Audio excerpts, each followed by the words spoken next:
어제 새벽 예배 말씀까지 하면은 저희는 레위인의 11조에 대한 말씀들을 함께 묵상했었는데 그 마지막 구절에서 목사님이 이런 묵상들을 좀 나누었습니다. 우리가 순종한다라는 것은 더 좋은 어떠한 결과를 얻는 것이 위한 것이 아니라 죽고 사는 문제이다 라고 말씀을 하셨었죠. 오늘 우리가 함께 읽은 이 붉은 암송아지의 죄라는 것이 어떻게 보면 좀 생소한 주제일지도 모르겠습니다. 저도 어제 이 말씀을 보고 이게 어떤 말씀일까 되게 많은 생각들을 했었는데 이 말씀을 조금 이해하기 위해서 앞선 구절과 맥락들을 좀 전체적인 관점에서 살펴보게 되었습니다. 어제 수요 예배 때 함께 나누었던 민수기 14장부터 내용들을 살짝 보면은 그 이스라엘 백성들이 얼마나 반복되는 죄를 짓고 있는지, 그리고 하나님께서 그들을 어떻게 용서하셨는지, 그리고 모세와 아론이 그들을 위해서 어떻게 중보했는지를 좀 볼 수가 있습니다. 민수기 14장 당장에는 이런 장면들이 나오죠. 우리 가나안에 못 들어가겠어요. 거기에 너무 무서운 사람들이 있어요. 그들이 그러한 말로써 하나님께 원망하고 불평하면서 우리를 차라리 여기에서 죽게 하시든지 애굽으로 돌아가게 하든지 이렇게 해라. 그런 식으로 불평불만을 하죠. 그런 그들을 보고 하나님께서 내가 이스라엘 백성들을 다 쓸어버리겠다 하실 때 모세와 아론이 대신 사죄의 기도를 드립니다. 이들을 용서해달라고. 하나님께서 그들을 용서하시면 분명히 벌로 두십니다. 너희들은 가나안에 들어갈 수 없고 광야에서 40년 동안 돌아다니면서 죽게 될 것이다. 그것을 듣고 이스라엘 백성이 어떻게 했냐면은 가나안에 들어갈 수 없다라는 그 말을 거절하고 그 다음날에 자기들 마음대로 가나안에 쳐들어가겠다라고 해서 군사를 한번 일으켰습니다. 하나님의 언약궤와 모세는 그것을 따라가지 않았지만 결국 하나님의 명령을 어기고 가나안으로 들어간 백성들은 다 죽임을 당했죠. 그 이후에 또 무슨 일이 있냐면은 고라와 다단과 아비람의 반역 사건이 나오게 됩니다. 너희들 그들이 말하는 것은 이렇습니다. 모세와 아론 그들의 리더십을 내가 인정할 수가 없다. 우리를 광야에서 죽게 할 셈이냐. 우린 돌아가겠다. 우리가 지도자가 되어서 가겠다. 그러니 이제 그들과 모세와 아론을 따른 자들을 놓고 하나님 앞에 이 심판을 부탁드리게 됩니다. 그러더니 이제 땅에 갈라져서 고라와 다단과 아비람을 다 집어삼키게 되고 그를 따르는 자들이 다 불을 맞아서 죽게 되었던 사건이 나오게 되는 것이죠. 그러나 이런 큰 사건을 보게 되면은 하나님을 반역한다라는 것은 이런 무서운 결과를 낳는 것이구나 라는 것을 깨달을 법도 했을 텐데 그들은 그러지 않고 온 회중이 그 사건 이후에 갑자기 들고 일어서서 모세와 아론을 죽이겠다 이렇게 하는 것이었습니다. 하나님께서 그 고라와 다단과 아비람 사건을 통해서 향로라는 것을 이렇게 두들겨 펴서 하나의 철판으로 만들고 그것을 징표로 삼게 했습니다. 그 반역에 대한 대가로 너희들이 죽음을 받았다라는 것을 더 이상 죄를 짓지 말아라고 이 징표로 이 향로를 두들겨서 판으로 만들어 줬다라는 거죠. 근데 그것을 보고도 여전히 그들은 죄를 반복하고 있었다라는 것입니다.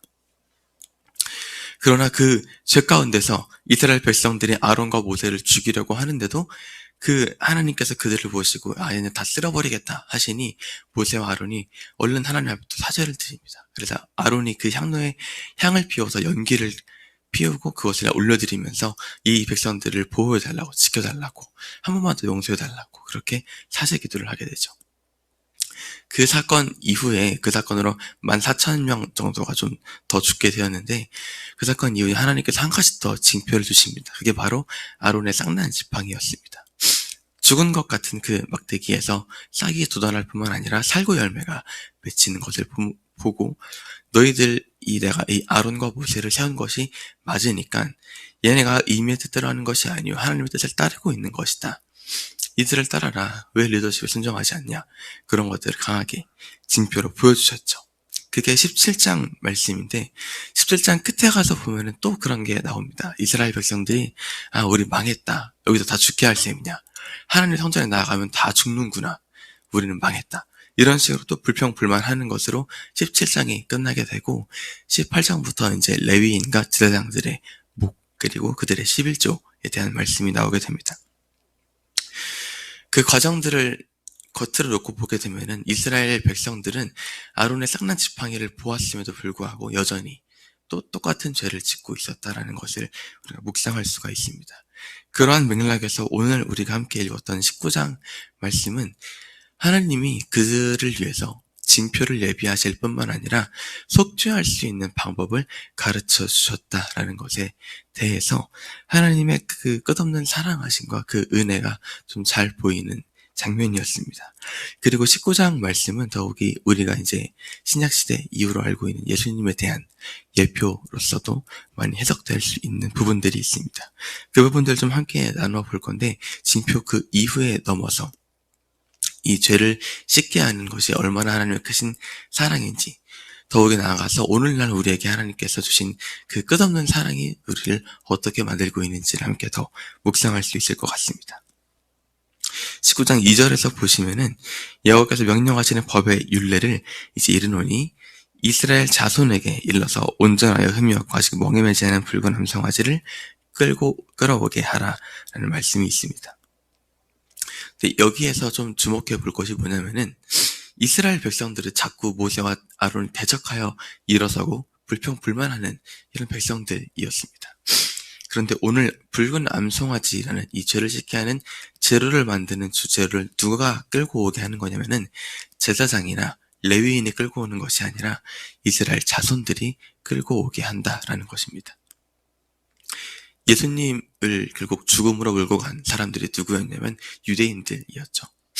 죄가 있는 백성들, 죄가 있는 사람들의 손에 예수님께서 죄인으로 지적당해서 그렇게 끌려가십니다. 마찬가지로 죄가 있는 그 이스라엘 자손들, 불평불만하는 그들에게 붉은 암송아지가 끌려오고 있습니다. 그 암송아지는 흠이 없고 멍에 매지 않은 것이죠. 예수님께서는 죄가 없으시고 순결하신 하나님의 어린 양이시기도 합니다. 붉은 암송아지라는 점에서 붉다라는 것은 종종 피를 상징하기도 할 수 있습니다. 피라는 것은 우리의 생명력을 나타내는 어떠한 상징이라고도 볼 수 있는데, 예수님이 십자가를 지고 가시는 그 길 전에 예수님이 채찍에 맞으셨습니다. 채찍 맞을 때 온몸에 피가 흘렀겠죠. 피가 흐르는 그 상태로 십자가를 지고 가는 그것을 보면은 붉은 암송아지가 어떻게 끌려갔었는지, 그런 것들을 한 번 더 묵상해 볼 수가 있었습니다. 그것을 제사장 엘르아살에게 줄 것이라고 3절에서 말하고 있습니다. 모세와 아론에게 하시는 말씀인데 제사장 엘르아살에게 그것을 주라 하신 것에는 이유가 있었습니다. 아론은 대제사장으로서 유일하게 성소 안에서 지성소에 들어갈 수 있는 그런 직책을 가지고 좀 있습니다. 근데 이 죄를 속죄하는 재료를 만들기 위해서는 붉은 암송아지를 결국 죽여야 합니다. 죽음이 있다라는 것이죠. 근데 죽음을 함께 하게 되면은 그 사람이 부정하게 됩니다. 저녁까지 부정하게 되는데, 대제사장이 부정하게 될 경우에 지성소에 아무도 들어갈 수가 없게 되는 것이죠. 그럼 그 사이에 그들을 위해서 아무도 대신 죄를 하나님께 올려드릴 수 있는 대제사장 역할을 수행할 수 있는 사람이 없어지게 되는 것입니다. 그러니 아론이 이 붉은 암송아지에 대한 그 번제를 드리는 것이 아니라 제사장 엘르아살이 그 역할을 대신하게 된다는 것입니다. 그 엘르아살은 붉은 암송아지를 진영 밖으로 끌어내어서 자기 목전에서 잡게 할 것이다 라고 하였습니다. 진영 밖으로 끌어낸다라는 것도 예수님과 많이 닮아 있습니다. 히브리서 기자가 이런 말씀들을 좀 남겼습니다. 히브리서 13장 12절에 보면은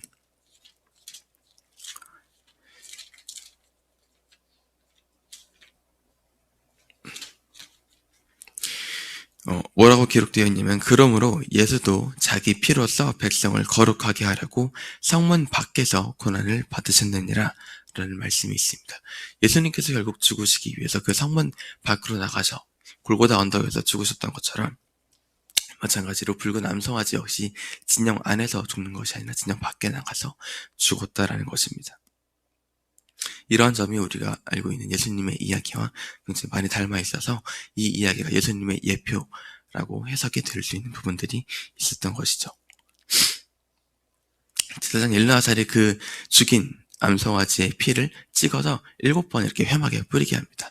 7번이라는 것은 이 7, 완전한 것을 상징하는 숫자이기도 합니다. 하지만 한 가지 조금 짚고 넘어가야 되는 것은, 완전한 것을 상징은 하지만 이것이 결코 완전한 숫자는 아니었다라는 것입니다. 신약에 넘어와서 우리는 예수님의 하늘 성소에서 들으신 피, 그 온전한 제사가 어떠한 것인지 알고 있습니다. 히브리서 기자는 이것을 두고 염소와 송아지의 피로 하지 않으시고 하나님의 피로써 온전한 제사를 드리셨다라고 기록을 하고 있습니다. 이 말씀을 이따가 한 번 더 저희가 더 묵상하게 될 것입니다. 아무튼 그 암송아지를 그렇게 죽인 다음에는 불사르게 됩니다. 그 암송아지의 살과 가죽과 고기와 피와 똥 이런 것들을 다 불사르게 하고 그 불사르는 가운데 3가지 재료를 더 넣으라고 말씀하십니다. 첫 번째가 백향목입니다. 백향목은 썩지 않는 나무로서 생명력을 의미한다라고 합니다. 두 번째는 우슬초입니다. 우슬초는 죄를 정결하게 하는 것이다 라는 그런 의미를 또 담고 있다고 합니다. 세 번째가 홍색실입니다. 그것은 빨간 실인 만큼 예수님의 피를 상징하는 것이라고 각주에 붙어져 있는데 이 3가지를 암송아지가 타는 그 재에 함께 넣는다라는 것입니다. 이를 통해서 이 죄를 씻게 하는 재료를 만드는 이 과정이 예수님과 관계가 되어 있음을 우리가 분명히 알 수 있죠. 예수님의 피로써 정결하게 되고 그리고 다시 썩지 않는 생명으로서 나타난다라는 것으로도 볼 수가 있겠습니다. 그런데 이렇게 하면 암송아지를 일단 죽인 것이죠. 암송아지를 죽인 그 죽음 가운데에서 어쨌든 엘르아살이 그것을 행하였기 때문에 그는 부정을 입게 됩니다. 그러니 진영으로 들어가기 전에 옷을 빨게 되고 진영으로 들어가서도 저녁까지는 부정하게 되는 것이죠. 그 이후에 다른 정결한 자가 나와서 암송아지를 타고 남은 그 죄를 거두어 드리게 됩니다. 이 죄는 계속 말씀드렸던 것처럼 죄를 씻게 하는 속죄제의 한 재료로서 활용이 됩니다. 내일 함께 묵상할 말씀 중에 17절에 잠깐 보시면은 그 부정한 자를 위하여 죄를 깨끗하게 하려고 불사른 재를 가져다가 흐르는 물과 함께 그릇에 담고, 여기 나오는 그 불사른 재가 저희가 오늘 지금 묵상하고 있는 이 암송아지를 불사른 재를 의미하는 것입니다.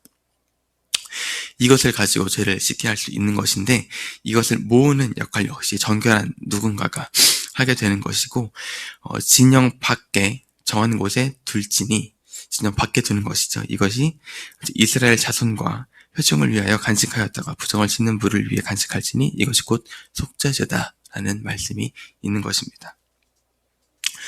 이 말씀들을 다시 큰 맥락에서 보게 되면은 어떻게 보면은 그 누군가가 대신 부정한 것을 입음으로써 이스라엘 백성의 그런 죄들을 씻을 수 있는 재료들을 준비하는 것이죠.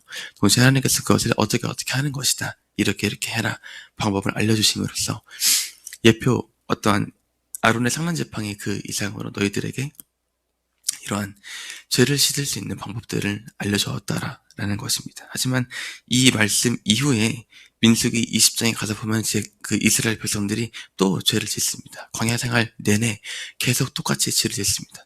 차라리 애굽으로 돌아가겠다. 우리를 여기서 죽이려는 셈이냐? 배고파서 죽이려는 셈이냐? 목말라 죽게 할 셈이냐? 이런 식으로 계속 불평과 불만들, 같은 죄를 반복하게 됩니다. 그러나 오늘날 우리에게는 지금 어떤 사건이 있냐면은 이 암송아지의 제사가 있는 것이 아니라 예수님의 완전한 제사가 하늘 성소에서 이미 다 드려졌다라는 것입니다. 우리의 어떠한 죄라도 그 완전한 제사는 용서를 이미 하였다라는 것으로 우리가 믿음으로 확증할 수 있습니다. 그것을 예수님께서 부활하셔서 말씀해 주신 것이죠. 로마서 바울은 이런 말을 남기고 있습니다. 예수는 우리의 범죄한 것 때문에 내어줌이 되었고 우리를 의롭다 하시기 위하여 살아나셨느니라. 이 말씀을 저희 초등부에서 굉장히 많이 좀 나누고 있는데, 우리를 의롭다 하셨다는 것은 너희들에게 더 이상 죄가 없다라는 것을 말씀해 주시는 하나님의 크신 사랑이기도 합니다. 그러나 그 모든 과정 가운데 우리가 항상 알아야 한다라는 것은 하나님은 사랑이시지만 죄에 대해서는 분명한 징벌을 주시는 하나님이시다라는 것이죠. 우리가 이 민수기 말씀을 좀 묵상하고 있는데 그러한 모습들이 정말 잘 드러나는 것 같습니다. 고라와 다단과 아비람, 이스라엘 백성의 불평과 불만, 그것들을 분명히 용서는 하시지만 적절한 그들에게 징벌을 주신다라는 것이죠. 그러니 우리는 두렵고 떨리는 마음으로 하나님이 우리에게 주시는 그 사랑을 항상 묵상하면서 우리에게 주신 이 십자가의 피 얼마나 큰 것인지, 그러나 부활의 증거가 우리를 또 얼마나 이것에 매료되게 하는지, 부활의 증거가 얼마나 우리를 하나님의 사랑을 더 묵상하게 하고 우리를 올바른 생활 가운데로 나아가게 하는지를 함께 묵상할 수 있을 것입니다. 남은 시간에도 이런 부활의 증거 그리고 하나님의 크신 사랑의 피가 우리에게 얼마나 큰 사랑이고 얼마나 큰 변화의 시작점인지 함께 묵상할 수 있는 시간들이었으면 좋겠습니다. 함께 기도하시겠습니다. 긍휼이 풍성하신 하나님의 은혜로 오늘 우리를 이 자리에 나오게 하셔서 하나님의 말씀을 함께 묵상할 수 있게 하심에 감사드립니다. 우리를 사랑하셔서 이 땅에 오시고 우리를 대신하여 죽으시고 다시 살아나셔서 확실한 증거 주심에 감사드립니다. 하나님이 주신 그 증거로서 우리가 죄가 정말 용서받은 자임을 알았지만 하나님 죄는 분명히 하나님의 징벌에 따른다는 것도 분명히 알았습니다. 아버지 우리 거룩한 자로서 선별된 자로서 하나님을 기쁘시게 하는 자로서 우리가 온 마음으로 예배드리고 온 마음으로 기도드리며 전심으로 회개하는 자들이 이기를 주님께서 복주시고 그렇게 해주신 줄로 믿습니다. 아버지 이 모든 마음과 감사와 그런 기도들을 가지고 주 앞에 나아갈 때 주께서 우리 마음에 있는 모든 죄악을 분명히 이미 사하셨으며 우리가 주 앞에 온전한 마음으로 예배드릴 수 있게 됨을 또한 믿습니다. 이 모든 말씀 우리를 위하여 죽으시고 살아나신 예수님의 이름으로 기도합니다. 아멘.